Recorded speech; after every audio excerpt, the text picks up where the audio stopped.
It was 1917 on the Western Front in Verdun. By this stage of the conflict, death had turned into an administrative task.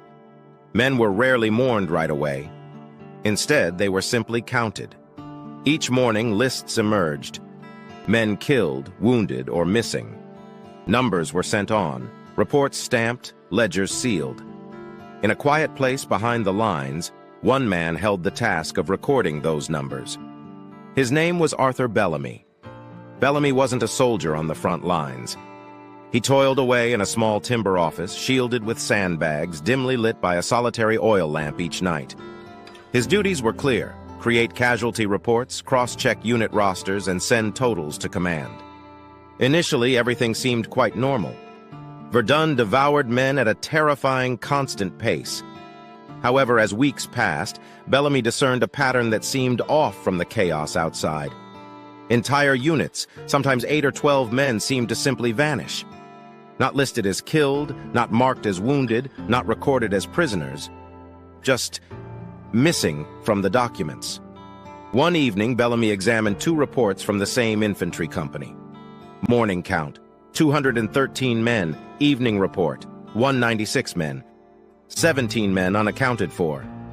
Yet the official casualty record only noted 11. 6 names were nowhere to be found. Believing it to be a mistake, he sent an inquiry. The reply arrived the next day. Figures correct. Adjust your totals.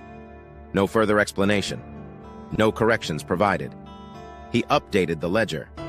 Then it occurred again. In the following month, similar gaps became evident. Nothing drastic to start. 1 name here, 2 there. Always too minor to question. Just below what would urge an inquiry. What troubled Bellamy was not the counts, but their consistency.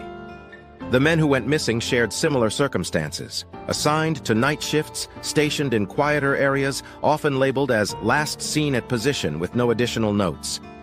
There were no enemy actions reported, no signals, no emergency alerts logged. Men didn't just disappear on the Western Front, yet the documents indicated that some did. By early summer, Bellamy started a second book. It was small, unmarked, concealed beneath his coat. In it, he documented names not found in official records: date last seen, unit, position on the line. This ledger was kept secret from everyone. He noticed another detail as well. The missing men predominantly hailed from quieter sectors, areas with little artillery, little activity, lengthy periods of waiting, places where nothing was meant to occur. Bellamy raised his worries again, approaching his superior officer. He presented the figures calmly, highlighting mismatches and recurring conditions. The officer glanced at the documents, then pushed them back across the desk. He simply responded, "If there's no body, there's no number." Bellamy persisted, questioning patrol logs, sentry reports, anything that might clarify the disappearances. The officer leaned in, lowering his voice. "Verdun consumes men. Don't try to comprehend how." The discussion ended abruptly. By autumn, Bellamy's private ledger was filled with countless names. He began to compare his list against rotation schedules. In many instances, the vanished men were stationed in observation posts facing no man's land, where stillness reigned. One entry noted a corporal relieved at dawn.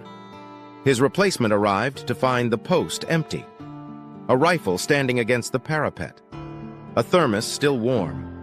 No disturbance in the mud. Just an empty space where a man had stood. This corporal's name never appeared on any casualty list. The last entry Bellamy made was in October. It detailed 3 names. Identical unit, identical sector. Beside them, he wrote a single sentence. No witnesses, no noise, positions undisturbed. Arthur Bellamy's name is absent from any official casualty lists. No one knows of his transfer, injury, or fate. Months later, his personal notebook was found in a supply depot, tucked in a coat for reassignment. The ledger was handed to command and quietly stored away.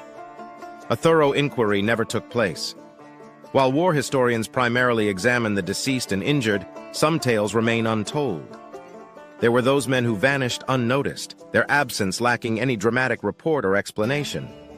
They weren't accounted for because no proof of their absence existed. Yet, beyond the front lines, One man was aware. He took the time to write down their names. In the end, he too faded from the records.